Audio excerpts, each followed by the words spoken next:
네, 집중 분석 이슈타임 시간입니다. 오늘은 유한타증권 글로벌 인베스트먼트 본부 유동원 본부장님을 모시고 이야기 나눠보도록 하겠습니다. 안녕하십니까? 안녕하십니까? 자, 이번 주 최대 이벤트인 미국 대선을 앞두고 저희 이슈타임 특별하게 준비를 해봤는데요. 글로벌 투자의 안내자 또 서학개미의 등불 역할을 하고 계시는 유동원 본부장님을 이렇게 모셨습니다. 미국 대선과 증시 영향과 관련해서 유익하고 중요한 포인트를 짚어주실 텐데 허락된 시간 안에 충실히 전달될 수 있었으면 좋겠습니다. 자, 이제 미국 대선을 앞두고 미국 증시가 지난주에 조금 좀 조정을 많이 받았어요. 급락하는 모습을 보였는데 일단 그 부분부터 좀 평가를 좀 해볼까요? 네.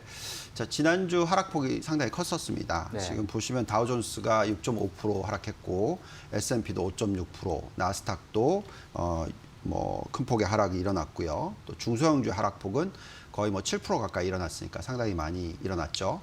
여기다가 이제 변동성 지수는 38%나 급등을 하는 모습 보여주고 있습니다. 자, 이렇게 급락을 하고 있으니까 또 다들 좀 걱정을 많이 하고 있죠. 네. 왜냐하면 나스닥 차트를 한번 올려보시면 지금 많은 분들이 이게 대세 하락장의 시작이 아닌가, 쌍봉을 만들고 이제 하락하는 게 아닌가, 이런 걱정들도 하고 있습니다. 그래서 굉장히 지금이 중요한 타이밍이고요. 또 보시면은 나스닥이 21선에 딱 걸쳐 있어요. 그래서 여기서 반등을 하면 참 좋을 텐데 반등을 못하고 흘러내리면 정말 큰 폭의 하락이 일어나지 않을까라는 걱정들을 많이 하고 있습니다. 그렇지만 물론 오늘 좀 자세히 짚어보겠지만 반등에 성공할 것이다라고 예상은 하고 있어요. 그런 부분들이 상당히 중요할 것 같고요. 지금 현재의 대세 하락장이 시작됐다고 보기에는 여러 가지 요소들이 그렇지 않다라고 얘기해주고 있기 때문에 우리는 지금이 굉장히 좋은 투자 기회다라고 말씀을 드리고 있습니다. 네, 그렇군요. 자, 일단 이번 주에 가장 큰 이벤트, 가장 큰 변수가 바로 미국 대선일 텐데요. 대선 좀 전망을 해보자면 베팅 업체들은 지금 바이든의 우세 가능성을 점치고 있어요. 실제 지지율 설문조사에서도 그렇게 나오고 있고. 하지만 또 그런 과정에서도 트럼프가 좀 격차를 좁혀나가는 모습도 좀 나타나고 있고 또 실제로 실제 뚜껑을 열어보면 또 결과가 다를 수도 있다. 이런 이야기도 많이 있잖아요. 그렇죠. 어떻게 봐야 됩니까? 네. 원래는 뚜껑을 열어보면 결과가 다르지 않을 텐데 원래는. 근데 4년 전에 그런 이벤트가 생기다 보니까 다들 걱정을 하게 되는 것이죠. 우선은 어쨌든 지금 현재 팩트부터 보겠습니다. 지금 팩트를 보시면은 여론조사 결과는 바이든이 된다. 9%포인트 앞서 있다라고 말씀을 드리겠고요. 상당히 많은 격차입니다, 사실.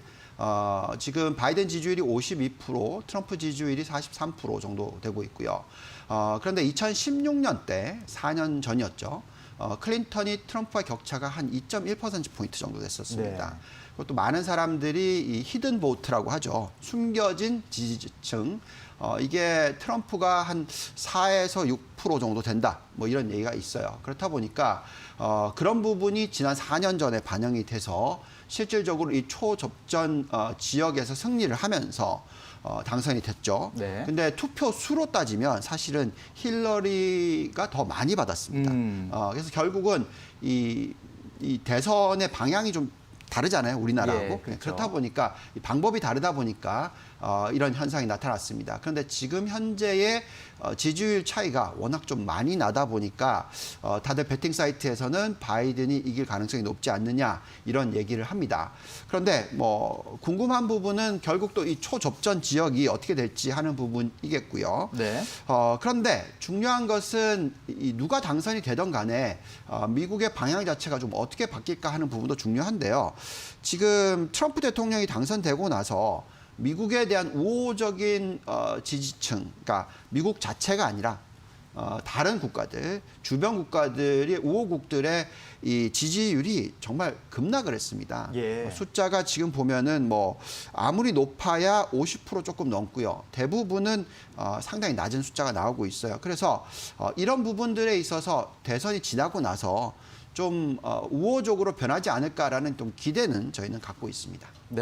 말씀하신 대로 예상대로 뚜껑을 열어도 예상대로 돼야 되는 게 정상적인 것인데 4년 전에 좀 변수가 있었기 때문에 의외의 변수가 있었기 때문에 우리가 또 그런 점들을 배제할 수 없는 상황인 것 같습니다. 다만 그 당시보다는 지금 지지율 격차는 큰 것은 그건 팩트다라는 것을 좀 참고를 하셔야 되겠고 그렇다면 그 2016년 대선 당시에 그 미국 증시의 흐름은 또 어땠는지 이런 부분도 체크를 해봐야 될 것 같아요. 네, 우리가 계속 대선 전까지는 원래는 지난 4년 전 그리고 이번 이걸 제외하고 나서 네. 대부분의 시장을 보시면은 이 당선이 되는 분기 그리고 또 그 다음 분기의 시장이 굉장히 좋아요. 네. 사실 뭐 거의 10%포인트 정도 상승을 합니다.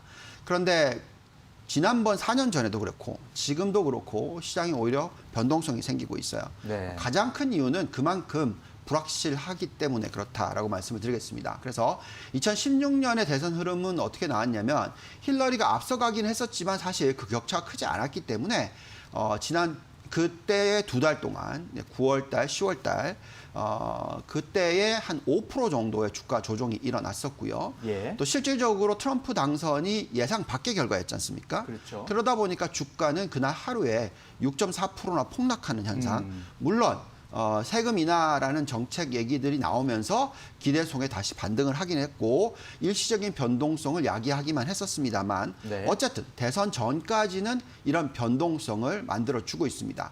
자, 그런데 지금 현 시점에서 보시면 지난 2달은 2016년보다 훨씬 더 심해요. 네. 물론 여기에는 코로나19 사태도 포함이 돼 있습니다만 그렇죠. 어쨌든 간에 지금 고점 대비해서 정말 많이 빠졌을 때는 거의 10% 가까이 예. 지금 고점 대비해서 뭐 8% 가까이 이렇게 큰 폭의 하락이 조정이 일어나고 있는 상황입니다. 그래서 자, 이런 상황에서는 우리가 대선만 지나가면 다시 상승할 수 있는 여건이 만들어진다라고 생각하시는 것이 맞습니다.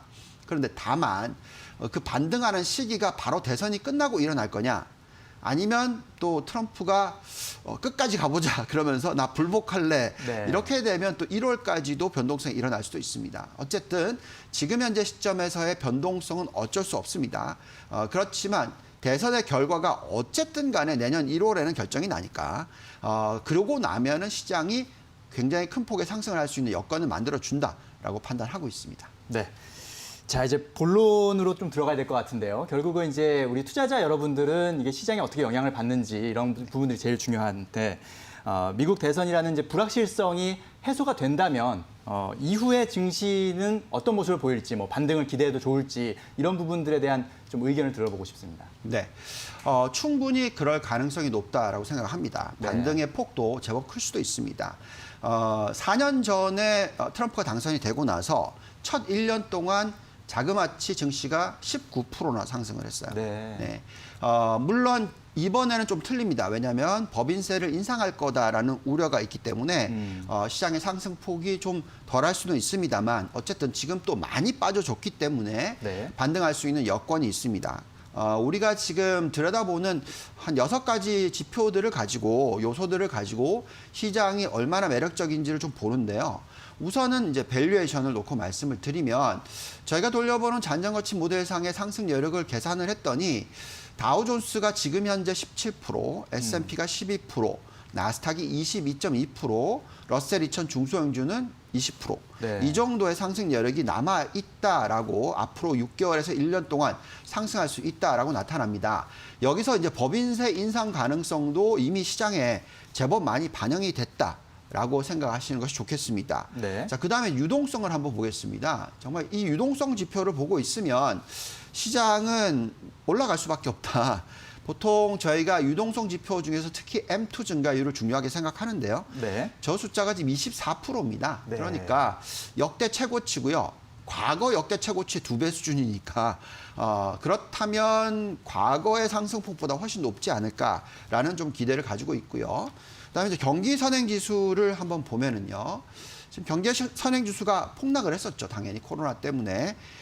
그렇기 때문에 이 폭락 자체는 2008년보다 더 심했습니다만 지금 거의 뭐 다 회복까지는 못하지만 그래도 상당 부분 많이 회복을 했고요. 네. 물론 4, 4분기에 또 지금 코로나19 때문에 안 좋아질 거라는 우려가 있기는 합니다만 그래도 추세적인 것은 상승 추세가 맞다라고 보여집니다. 여기에 이제 중요한 것은 이제 기업의 이익의 모멘텀이 어떻게 되느냐 하는 부분인데 지금 이익 모멘텀도 내년 한 해만 놓고 보면 나스닥의 이익 증가율이 14.4% 그리고 또 S&P 500의 이익 증가율이 14.6%나 된다. 네. 물론 이게 이제 올해죠. 그러니까 올해가 안 좋다 보니까 그런 효과가 나타납니다만 어쨌든 동기 대비해서 큰 폭의 상승을 보여줄 것이다라는 것은 시장의 우호적일 거다라는 게 중요하겠습니다. 그다음에 전반적으로 주식 선호도 부분에 대해서도 얘기를 하는데요. 공포와 탐욕 지수를 보면 지금 거의 바닥권에 와 있고요. 그렇기 때문에 보통 이제 20 근처에 오면은 매수를 해야 된다라고 말씀을 드리고 있습니다. 네. 그다음에 정책 환경 부분에 있어서도 장단기 금리 차가 굉장히 좀 안정적인 모습을 보여주고 있습니다. 그래서 우리는 지금 현재 시점에서 너무 걱정을 안 하시는 것이 좋겠다라고 말씀을 드리겠고요. 전체적으로 우리가 보통 언제 팔아야 된다라고 얘기를 하냐면 이 장단기 금리 차가 너무 많이 확대돼서 1.5%포인트 이상으로 올라가거나 네. 아니면 인플레이션이 너무 많이 치고 들어와서 우리가 금리를 건드려야 되는 경우. 근데 지금 인플레이션이 2% 미만일 경우에는 걱정하지 않으시는 것이 맞다라고 말씀을 드립니다. 여기에 우리가 돌려본 아까 6가지 지표를 놓고 봤었을 때 지금 현재 시점에서는 정말 시장은 상당히 매력도가 높다라고 말씀을 드릴 수밖에 없습니다. 네, 그렇군요.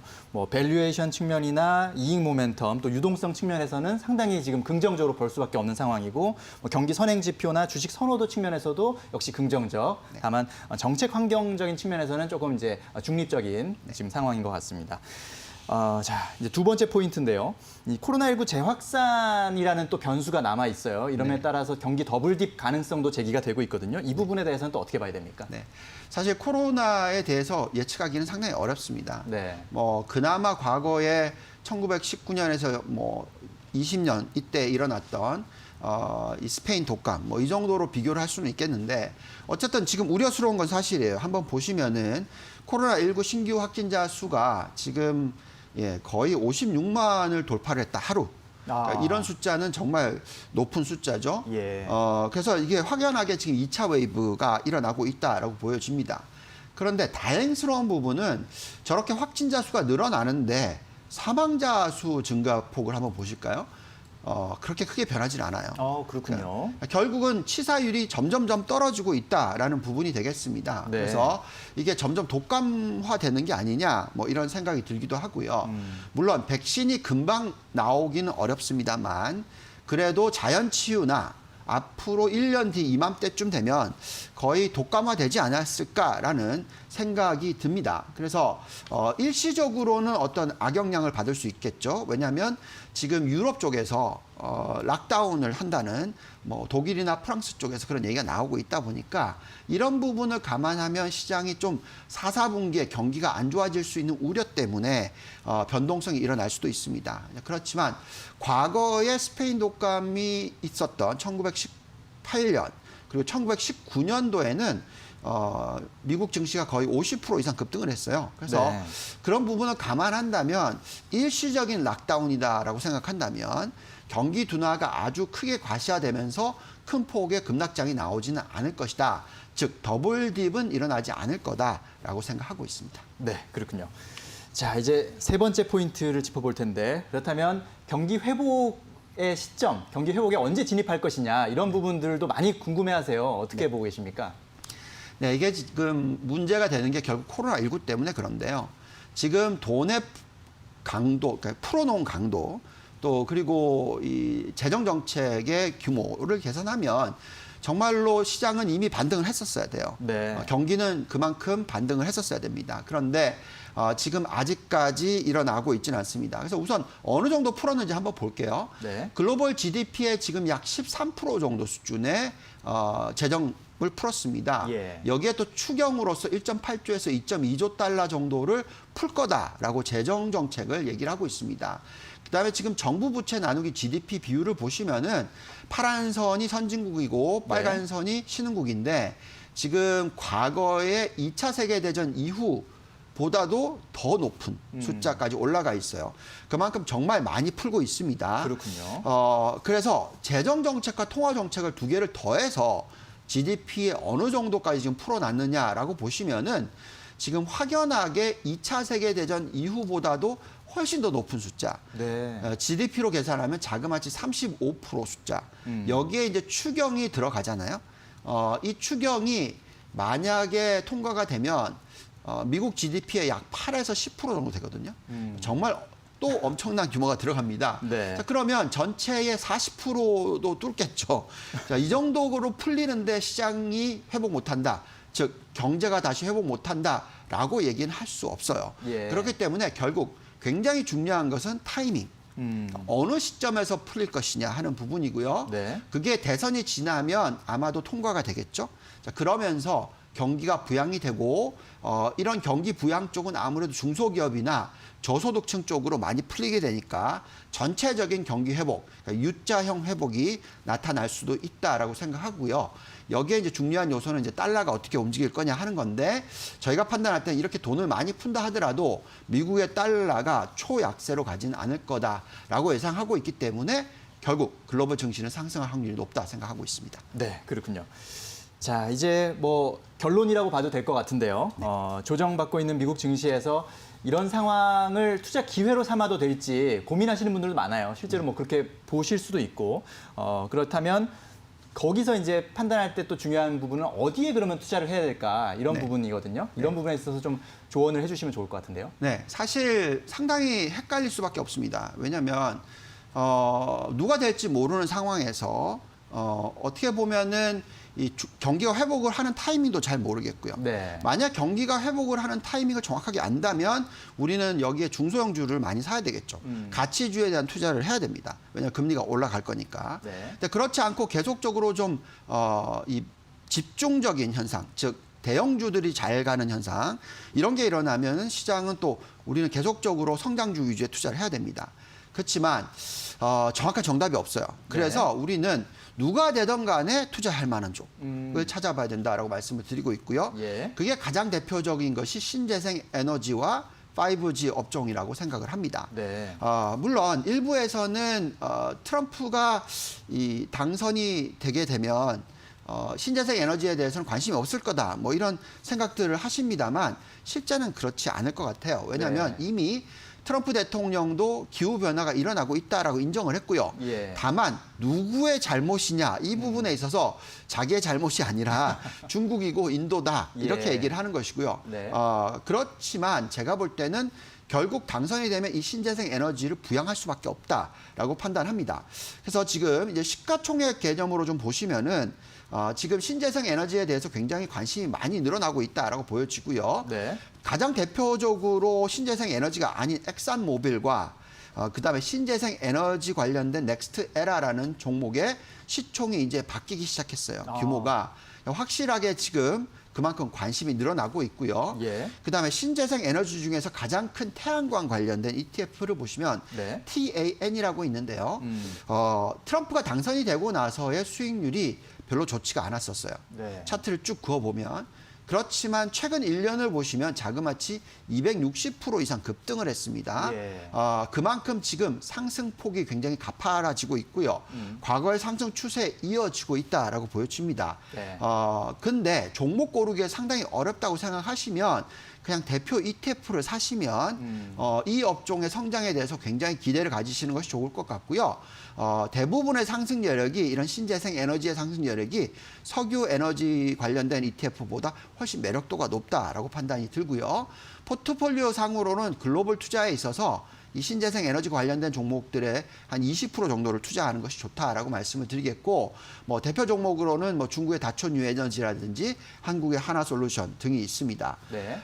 이렇게 신재생 에너지에 대한 관심 중요하고요. 그 이외에도 5G 업종이 중요한데요. 5G는 아무래도 이 4차 산업혁명의 가장 중요한 필수 업종이다.